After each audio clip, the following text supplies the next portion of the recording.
Hello everyone, good morning. स्वागत है आपका हमारे यूट्यूब चैनल पे। तो आज के इस वीडियो में हम लोग बात करेंगे फार्मास्यूटिकल एनालिसिस के बारे में।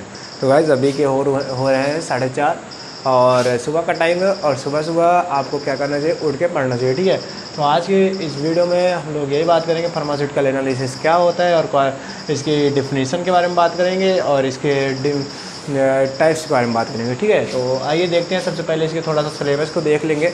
हालांकि मैंने इस सिलेबस के बारे में एक बार और वीडियोस क्लियर किया था, उसमें बताया हुआ था, लेकिन आज फिर मैं एक बार इसमें बताना चाहूँगा और उसके बाद आपको आगे का सारा कुछ बताऊँगा। ठीक है, डिफिनीसन बताऊँगा, फिर उसके टाइप्स बताऊँगा, फिर उसके बाद ये सारा कुछ कंटिन्यू ऐसे चलता रहेगा और आपका सिलेबस कंप्लीट होगा फार्मास्यूटिकल एनालिसिस का 5 यूनिट। ठीक है, इसके बाद फिर next chapter, next syllabus start होगा। ठीक है, तो आइए देखते हैं सबसे पहले फार्मास्यूटिकल एनालिसिस होता क्या है। ठीक है, देखिए गाइस, सबसे पहले इसमें देखिए फार्मास्यूटिकल एनालिसिस में जो भी सिलेबस में है वो उसके बारे में बात कर लूँगा मैं।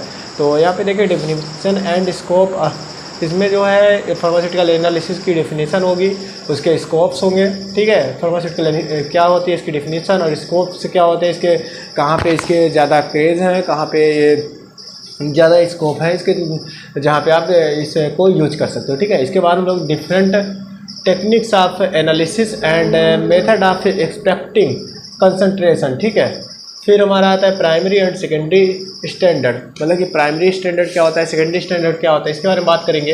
इसके बाद हम लोग बात करेंगे preparation and standardisation of various molar and normal solution. ठीक है, इसमें जो हमारे नॉर्मल सोल्यूशन होते हैं उसके देखेंगे कि उसका स्टैंडर्डाइजेशन कैसे करते हैं। ठीक है, मोलर एंड नॉर्मल सोल्यूशन जो भी है उसका स्टैंडर्डाइजेशन कैसे किया जाता है, ये इसका यूज़ बताऊंगा मैं कि जो इसका स्टैंडर्डाइजेशन होता है ये आपको फार्मास्यूटिकल इंडस्ट्रीज़ वगैरह में आपको ज़्यादा देखने को मिल जाएगा। वो कौन कौन से वो देख लेते हैं, जैसे कि यहाँ पे ऑक्जेलिक एसिड, सोडियम हाइड्रोक्साइड देखिए, और hydrochloric acid, sodium thiosulphate, sulphuric acid, potassium permanganate and ferric ammonium sulphate. देखिए गाइस, यहाँ पे जब आप फार्मास्यूटिकल इंडस्ट्रीज में जाएंगे तो आपको ऐसे सोडियम थायोसल्फेट इसे बोल देगा 0.1 मोलर का सोडियम थायोसल्फेट। मतलब कि आप कोई भी सैंपल, जैसे मान लो आप लगा रहे हो लैक्टोस,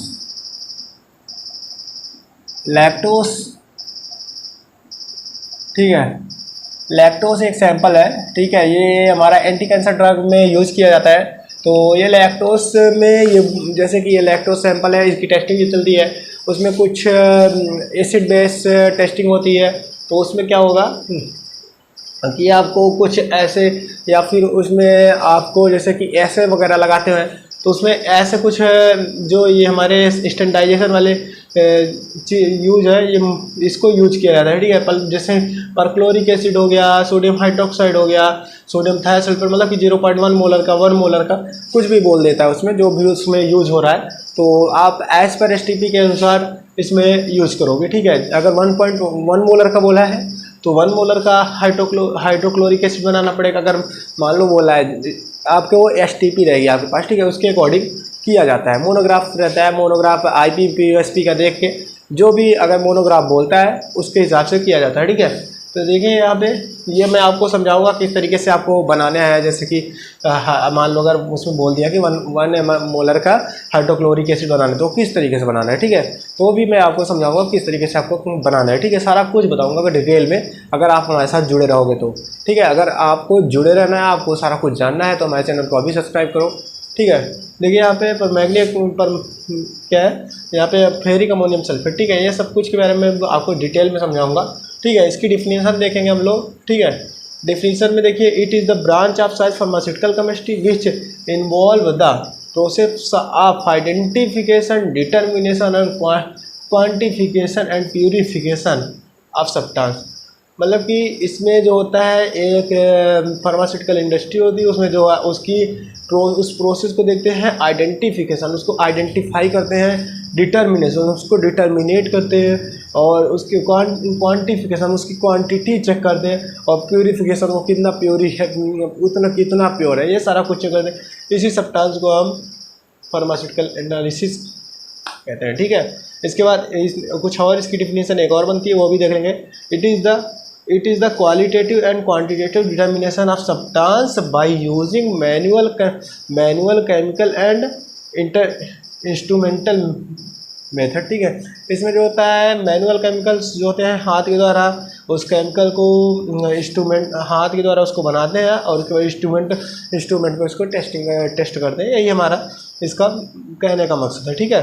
ये it is the 3 types, qualitative, quantitative और सेमी क्वांटिटेटिव। इसके 3 टाइप्स होते हैं, qualitative analysis, quantitative analysis, semi quantitative analysis, ठीक है। इस सब के बारे में आपको डिटेल में बात करूंगा नेक्स्ट वीडियो में। गाइस वीडियो पसंद आई तो वीडियो को लाइक करना, चैनल को सब्सक्राइब करना। Thank you.